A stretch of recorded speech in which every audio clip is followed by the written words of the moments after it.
I'm DJ. And I'm Andrew, Welcome to One Shots Tavern. a TTRPG podcast where we seek out new ways to tell your stories through different systems and games. Today, we are talking about self-publishing and, more importantly, Kickstarter's big ol' ZineQuest. ZineQuest month is fast approaching. Yep. But we're going to explain what that is. Yeah, if it you don't is. know. Well, we didn't know about it till recently. You quite literally, if you've been listening along, heard us find out about it. And Yes. It was at that moment we decided to wildly commit, which is a thing that we tend to do because we know it's good for us. Here's the short of it. In our interview with Spencer Campbell of Episode 3. Gilla Games, episode 3, we talked to him about how he got started and a little snapshot without reviewing the entire episode. Please go watch it. Or listen if you're listening. The thing is, he started in 2020, starting with Kickstarter ZineQuest project. So the whole idea is Kickstarter will give you a little badge that says ZineQuest if you launch a project within the month that they are doing ZineQuest, which I think has typically just been February. Yeah. So during the month of February, you launch a project for a small format booklet, and it is usually in the TTRPG space. So people create setting books, they create like one-shot RPGs, they make really simple stuff that is really just about getting something out of you and getting it on paper. And a lot of really cool things have come out of ZineQuest, including a lot of Spencer's books from Gilla RPG. And I was just kind of like going through the list for this year of who's been submitted so far. And there are some incredibly cool ideas that people are trying to put out in the independent publishing space. And this is kind of like that moment where everybody can gather it all together in one spot for people who are interested and go, oh, I love small format self-publishing TTRPG books.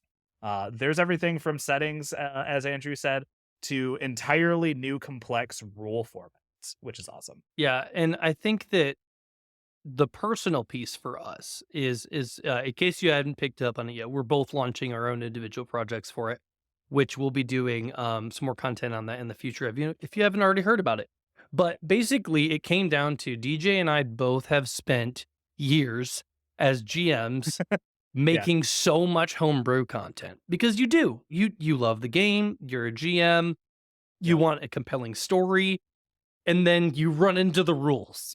And they don't sync up with what you're trying to do, so you write something to support it so your players know what the heck's happening. Boom, now you've kind of modded whatever system you're running. And that evolves. You get more familiar with the rule sets. Maybe you try a couple different rule sets. Now you're a game designer, right? Like you kind of level up. I think that for me, I've always wrestled with the, I don't know, imposter syndrome of calling yourself the thing before you are the thing. Right.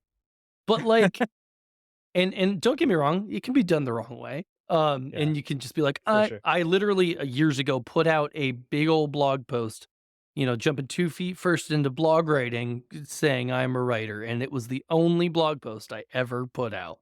So like, I've done it the wrong way before. But the idea with jumping into something like this, and really why we wanted to put out an episode just about ZineQuest, is we want to encourage you GMs out there, or even you players that haven't GM'd yet, that are a bit more familiar with rule sets and you've gotten comfortable with game mechanics, that have ideas to just start writing and don't be afraid to show it to people. And the resources are out there for you to do this. You don't need to put out a Monty Cook level game or a Wizards of the Coast level book, right? It doesn't have to be that intense. You can literally talk to someone on Fiverr to say, hey, could you make a little bit of art for me? And you could ask somebody to put it into the PDF format that you need it to be in order to submit it for printing, right? So I'm saying this because I want to remove any of the blocks as you're listening to this saying that you can't do this. And I will get to why in a second. But there are so many affordable resources that will allow you to do this. And if I can do this, you can do this, because I am notoriously bad at kind of going, "Oh yeah, here's my project pile," Yeah. right? I've Everybody written listening, this enough. is I can affirm this as very true. I listen, I have written enough things to fill enough novels that, okay, I was gonna joke and say Brandon Sanderson uh N no. would blush, but that's impossible. He too He's much. a He writes freak. too much. But like still, I can at least say that I've written more words than George R. R. Martin. Uh so yeah, it is something that you can do. And if you have a project that you were working on that was gathering dust and you want to submit something for ZineQuest, this is a really good opportunity for you to pull it out, look at it with fresh eyes, begin a new edit, add to it, and finish it. And that's all you need to do to start out. You finish And it, you get a little bit of promotional material, you're good to go. here's what I would recommend as a newbie myself submitting a project to ZineQuest. Try and set your scope nice and small so you know you can do it. What is your minimum viable product? You know, how does whatever you're building Yeah, work? Set the scope early so that you can hit that mark. And that's like, okay, can you do art yourself? Great. That's a great box to be able to check. Then if the answer is no, then you know you need to reach out to somebody, either a friend or another artist that you can commission, and please pay them if you're able to. It is a Kickstarter. Hopefully, you're raising funds and you're able to pay them through those right. funds. So that's an agreement you can work out with them. But art is a big question with a piece like this because it's going to be the thing that gets you noticed. Second to that Exactly. is the scope of the actual publication and the content of it.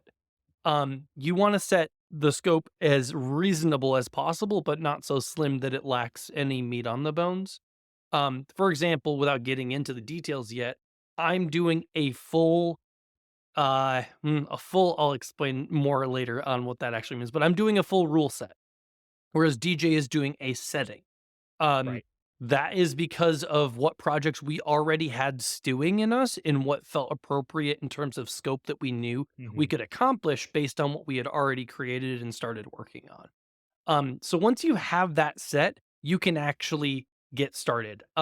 Real quick, DJ, I think a big thing that has been super, super helpful for us has been getting into some of these new Discord spaces where we've been building marketing connections. You 100%. want to talk There about are that? so many communities out there that are not only like willing to help you, but the whole reason they exist is to help you and, make life a little bit easier. For example, we have a friend of the show who will be on at some point, Penny, and Penny runs the Titterpig Academy Discord. The Titter Titterpig pick for Tit- TTRPG. tip- tip- tip- tip- Titterpig for TTRPG. Yeah, it's just phonetically Titterpig, TTRPG. The Titterpig Academy, it's so hard to say really fast, which kind of makes it more fun, is full of people who have done this before, who are professionals in publishing, professional artists, people who just genuinely love TTRPGs and exploring them. I actually came across another one as well, just kind of scrolling through TikTok, because somebody popped up and she's like, "Hi, my name is so and so, and we haven't done this on TikTok yet, but we have the TTRPG collective." And I was like, "Oh, cool, that sounds interesting." And I click into it, and it's a very similar vibe to Titterpig Academy, which is funny because it's the TTRPG collective, so it's almost like the Titterpig collective. But their whole thing is, hey, we're just a bunch of people trying to write and make things. So here you go. Like, here's all of the professional voices. Those two resources have been enough for me to go from going, "Oh, this is, I'll raise the funds," to, "Oh, I'm actually kind of excited about the possibility of like going beyond what I'm raising," right? Yeah. My expectations are still like, I just want to meet my goal, get a few copies of this into people's hands. But these 2 communities have kind of, like, pushed and uplifted me to feel like, "Hey, you know what? This could raise $10,000, right? And if it doesn't, that's okay, Yeah. because as long as I met that goal in order to, get my stuff into people's hands, I am completely happy with it." So, yeah, check out, TTRPG Collective, if you can. I'm pretty sure they have a website that you can get to.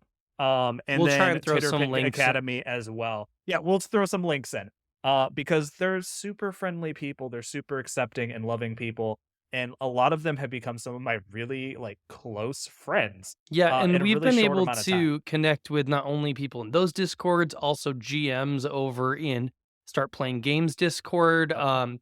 There is so many people out there that have already taken the plunge that want to help you. We Yes. are also of those people in that we are beginning that process and will likely try and help you best that we can if you reach out to us.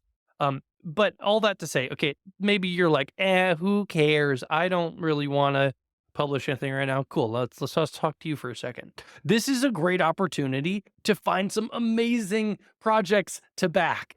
There's so many Yes, cool it ones that is. I want to already get that I'm planning on budgeting money, setting it aside for all the projects that I want to back because there's really cool ideas. I've Yeah. seen, I mean, I'm not going to go through them all, but like there's so many cute, Yeah. silly, creepy, like it's hitting all of the Yeah. genres. And the best part is they're likely going to be like, I don't know, 15 bucks or less to back most of these. Right. And right now you can go on, you can already start to peruse through all the projects that are basically getting ready to launch in the next few days or so and already start following them to get notified when they're launching. So, it's important to do that because it helps these people feel motivated in what they're doing. So go check stuff out, click through and click on stuff like in terms of like the notify me when this launches that looks fun to you because those projects are going to live and die on just random people finding them. Yeah, and there's some of them that, like, have already gotten enough, like, traction and support before launch that they have the, like, "Projects We Love" banner on them, and I'm just looking at them, I'm just like, "I think I'm gonna buy that one, I Yep. think I'm gonna buy" because, like, why not? We can try them Yeah. right here on the podcast, and tell you what we think of them, and, Right. like, enjoy them, and just add them to our staple of things that we can run and enjoy. So yeah, definitely check out ZineQuest. One of the easiest ways to find it is literally to just in any search engine as one word, ZineQuest, ZINE Quest. Yeah, and what I would really recommend is in looking through these projects, in considering if you want to do some self-publishing. This might not be your year for it, but that shouldn't limit you. The other big thing that Spencer turned me onto is I was already familiar with itch in terms of Mhm. Video game design games. and video games, but not in terms of TTRPGs. I had no idea that people would use it that way. I did a Yep. little bit of game dev a couple years back. It was a lot of fun with a buddy of mine, and we did some game jams and stuff like that.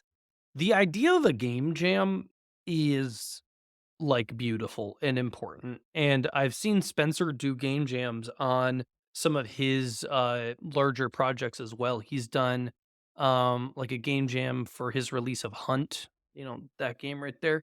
That one. Um and there were like I don't know, like 30 submissions just for that game. And so it was a way for him to not only share what he had already created, but share a toolkit for people to create with it. Um, Right. but what I was getting at is game jams, the ethos behind them is you have a limited amount of time, just get something out of you. How many times have you just stared at a page and written a bunch of stuff out and then never come back to it? It's like a million Right. times, right? Like that's not wrong. Not every project is worth, its day in the sun, but there is something really important about actually getting something done and not just talking about a thing. I have killed 80% of my own projects because I talked about them more than I worked on them. And there's a thing, Oh, for I'm sure. not a scientist. It's a serotonin thing. Basically, you're giving yourself the satisfaction of the Uh, project essentially being done or out or the idea of it by talking about it and sharing it. uh, That's not wrong, but it is no, stopping you from actually getting it done sometimes. definitely. And that is something that you can do really easily is just like you get so wrapped up in that project that you talk about it constantly, but you're never working on it at that point.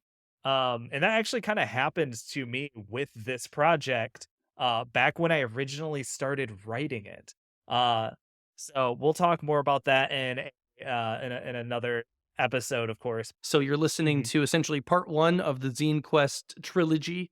You'll be able to hear part 2 and part 3 about DJ and my projects very soon here. So stay tuned to the podcast feed. Stay tuned to us on YouTube. Take a look at all the projects over on ZineQuest, and we will see you very soon.